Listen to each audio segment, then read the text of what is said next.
Thank you, Mr. Chairperson and Madam Chairperson. First of all, a very good evening to all the distinguished gathering here. I thank KSM, particularly your efficient and enabled Secretary, Dr. Mohan Dias, for the hard work and the patience he had on getting us here on this podium today. Thank you, Mohan. If not for you, I won't be here. And I take this opportunity as an honor to share whatever the little I know on the topic. Psychiatry is a taboo subject. Psychiatrists are also a taboo subject. If we talk a little bit more, if we joke, if we laugh a little loud, people will think, oh my God, he or she is manic. And if we yell at a person or two who deserves to be yelled at, they will say, oh my God, she's or he's being antisocial. And if we just mind our own business and when we are really, putting our head down and doing our own thing, oh, is she or he depressed himself or herself? So, the taboo never ends when it comes to psychiatry. But the good news, my friends, we like it. Because now at least we know now, no longer psychiatry is all about those little voices you hear in the heads, or all those beliefs that you were, assembled in mass, then brought to earth and chopped into pieces, delusions like that. So we are happy you know a little bit more about social phobia, personality disorders, depressions, mania. So that's a good thing. Now, sexuality is, when it comes under psychiatry, it's double taboo, I would say. Because it is something, and a hirigadu topic. No matter however much we want to pretend, now, come on, this is 2019. We should talk about these things openly, blah, blah, blah. Sexuality is still in the taboo basket. And under psychiatry, when psychiatrists are talking about a sexual aspect of a condition, I don't know, it is quadruple taboo, maybe. Here we are going to talk about transsexualism. Bear with me. I'd like to introduce some of the terms that we use in this field. Now, gender, ladies and gentlemen, is a social concept. The social concept that denotes a person's perception of being a male or a female. Now, the term sex is biologically determined. There are some forms, there's a small space to denote whether you're a male or a female. That's all in Sri Lanka, that's all we know. But when you cross your big neighbor in the airports, there's another little contour square where it says other. And people would wonder, oh my God, what to write there? Other, come on, it's male or female, right? Okay, it's not the case. Now, gender identity is defined as a person's fundamental sense of being a male or a female, whether a person knows there is a male or a female. Now, gender doesn't lie at a spot. It lies in a spectrum. There are some of us who identifies with no gender. Mokaddo gender? I don't have a gender. Oops, right?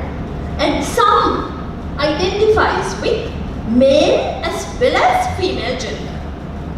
Android kind. Some are having moving genders. On some situations they are male, some female. I think Sri Lankan mothers have to take up this moving genders, when they have to take up the father's role and when they have to take up brother's roles or the father's or grandfather's role for that matter. And there are some individuals who considers themselves as a member of all genders, okay? Not just fluctuating, but given any given time, they consider they are members of all genders. And these individuals that do not conform to the binary division of male or female are known under the umbrella term of genderqueer individuals. Now, classification systems in the world like WHO ICD-10, they have tried to classify gender identity disorder, where the defining feature is an incongruency between anatomical sex and the gender identity. Now, transsexualism is considered under gender identity disorder in ICD-10 WHO. Now, this term is used when an individual seeks or has undergone a social transition from male to female or female to male, which usually involves treatment with hormones or surgery, not necessarily, but they have started the process, so they want to start the process of gender transition. Now in ICD-10, of course, this term will be changed. Now gender dysphoria is the latest terminology we use in the American classification, which is more widely accepted in the world. Now here, gender dysphoria as a general descriptive term broadly covers many individuals with distress due to an incongruency between the desired gender and one's born gender. And it is expected to facilitate the reliable identification service provision as a broad, big umbrella term. And we use the same term as a diagnostic criteria for people who are planning to take up psychiatry. I heard there are many in the audience, and this is a diagnostic term. It still goes as gender dysphoria. Now, transgender word we use for anybody who believes that they don't belong to his or her own gender. Because not everybody who has a discrepancy with the born sex and the desired sex suffers. Okay? So that means everybody who doesn't believe they belong to the born sex always suffer because of that. So gender dysphoria cannot be used for them because there's no dysphoria. So we can't use that. So transgender is a normal, no distress term used for people who believe they are in the wrong gender. However, they are okay with it. They are cool with it. Okay? Gender dysphoria as a diagnosis, you need 3 things. There should be a discrepancy between the born sex and the desired sex, and there should be distress, functional problem. That is when we go and diagnose it as any mental health disorder. There should be a functional problem and there should be a distress, right? So distress leads to some functional deterioration. And the experience or the gender the individual wishes to be in may be beyond binary stereotypes. That means male or female. It is beyond that. Now, for those who in the audience, in any case they believe, oh my God, what are these psychiatrists are going to impose upon us? They are ruining our culture and this is really too much. Does Sri Lanka need this? Let me take you through a little bit of history, ladies and gentlemen. Homosexualism, fetishism, gender identity disorder and associated conditions considered types of sexual perversions and looked down upon as ethically objectionable until the mid-50s, 1950s. Now Harry Benjamin, who is a pioneer in this field in the world, reported a case of a woman kept in the body of a man, and he called the condition transsexualism when Sri Lanka got the independence, 1948. Independence has nothing to do with this, I'm just taking you back. The first sex reassignment surgery was reported to have been performed in 1952.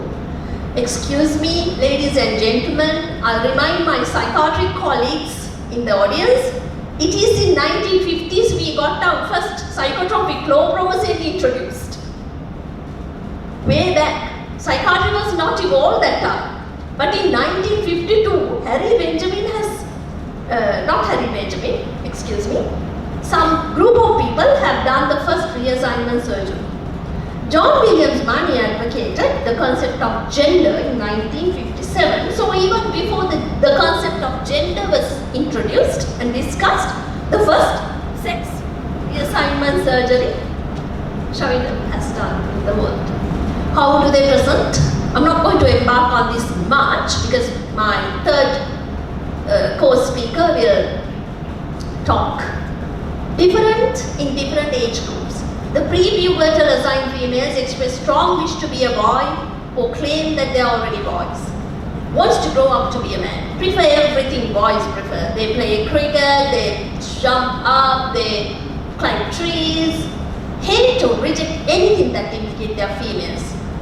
And they don't like attaining menarche. Hide the breast, they tape their breasts to their chest, strongly desire for primary and secondary sexual characteristics of the experienced gender. The pre-pubertal assigned boys similarly shows their desire to be a female and shows all the features how they desire to be a female and hate anything masculine about them. Adults will usually, but not always, express a desire to be rid of the primary or secondary sex characteristics. And they also have a strong will to acquire the primary or secondary sex characteristics of the expressed or the desired sex. They acquire or adopt the behavior, dressing, grooming and mannerisms of the preferred gender. They feel uncomfortable to be regarded or functioning in the society as members of their assigned gender. There are some atypical presentations as well, but typical presentation has been like that, right?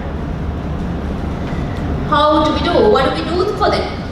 Are we going to cut them into pieces and throw them into Mahabali River or Kalani River? For that matter? No.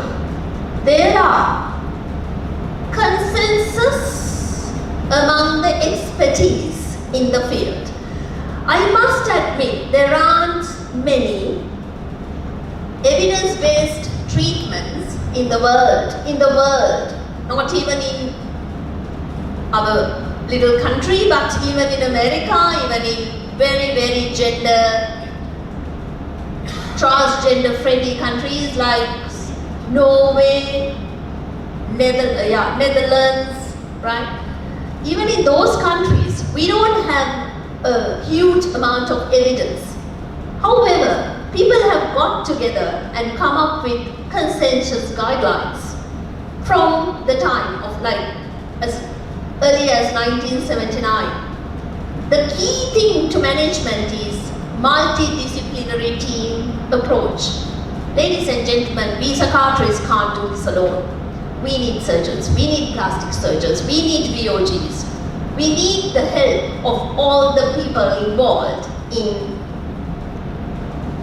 achieving this goal of treatment. What is the goal of treatment? Lasting personal comfort with the gendered self in order to maximize overall psychological well-being and self-fulfillment.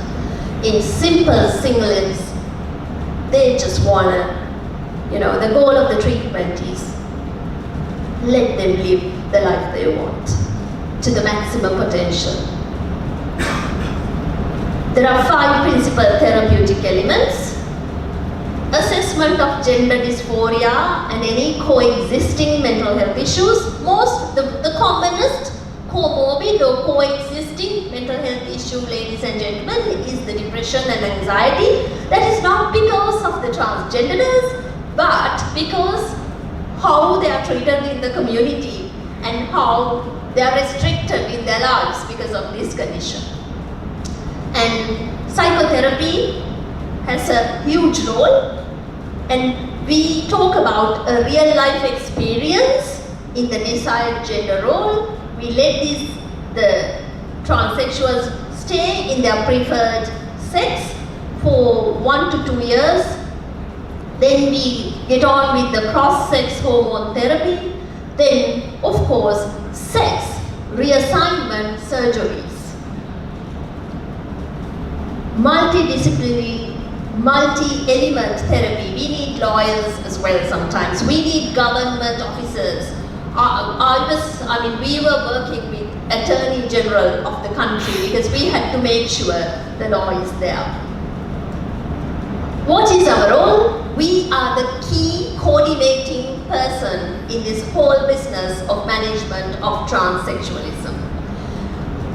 All the stakeholders in Sri Lanka has worked so hard, including the Ministry of Health, and we got the gender recognition certificate, which is the legal document that will safeguard the transsexuals in Sri Lanka.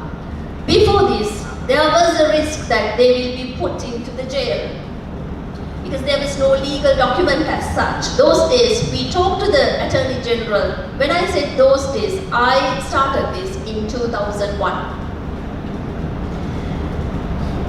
We diagnose, we supervise, we coordinate the care between the multidisciplinary professionals, and we ascertain whether this patient is a true transgender or is he faking this just to get away from, say, a crime, for example, which is very, very rare.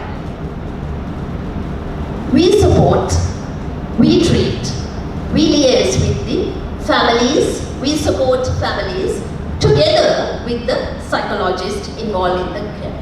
So the Sri Lankan setting, this is the hardest part for us psychiatrists to achieve alone. Right attitude and approach, not transphobia. It should come from the very, very top. If the very, very top authority figure in the country talks about Samanandu to homosexualism, which is not even in the books anymore. God help transgender. But we professionals, we are looking after the interests of the transsexuals because that's our professional job and the duty. Right knowledge, detection and referral. Working together with people in the NGOs like Equal Grounds and Medicine, two very hard-working NGOs. If you can't do anything for these people, my dear friends, for spending these 15 minutes with me, at least do the honor and the justice of accepting that there are people different to the common gender stereotypes and respecting the difference. That's all. I can appeal as a person who's heavily involved in managing the transsexual community in Sri Lanka. Thank you.